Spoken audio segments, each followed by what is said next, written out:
ایک شخص فرانس کے ایئرپورٹ پر وضو کر رہا تھا۔ اس سے کسی نے پوچھا کہ آپ کس ملک سے تعلق رکھتے ہیں؟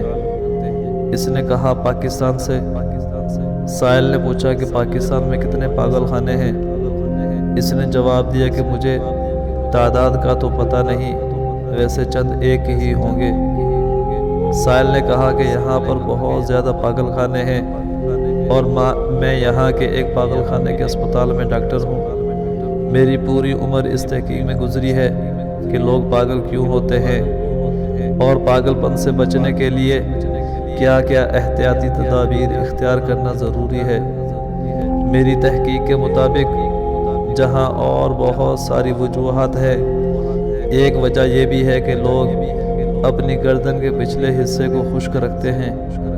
کھچاؤ کی وجہ سے رگوں پر اس کا اثر ہوتا ہے، اور جو لوگ اس جگہ کو وقتاً فوقتاً نمی پہنچاتے رہیں وہ پاگل ہونے سے بچ جاتے ہیں۔ میں نے دیکھا کہ آپ نے ہاتھ پاؤں دھونے کے ساتھ ساتھ گردن کے پیچھے کے حصے پر بھی گیلے ہاتھ پھیرے ہیں، جس سے مجھے بہت حیرانی ہوئی کہ آپ کو یہ طریقہ کس نے بتایا؟ اس شخص نے بتایا کہ وضو کرتے وقت گردن کا مسح کیا جاتا ہے، اور ہر نمازی دن میں 5 مرتبہ گردن کا مسح کرتا ہے، اور یہ بات ہمارے نبی صلی اللہ علیہ وسلم نے بتائی ہے۔ ڈاکٹر کہنے لگا کہ اسی لیے آپ کے ملک میں لوگ کم تعداد میں پاگل ہوتے ہیں۔ اللہ اکبر!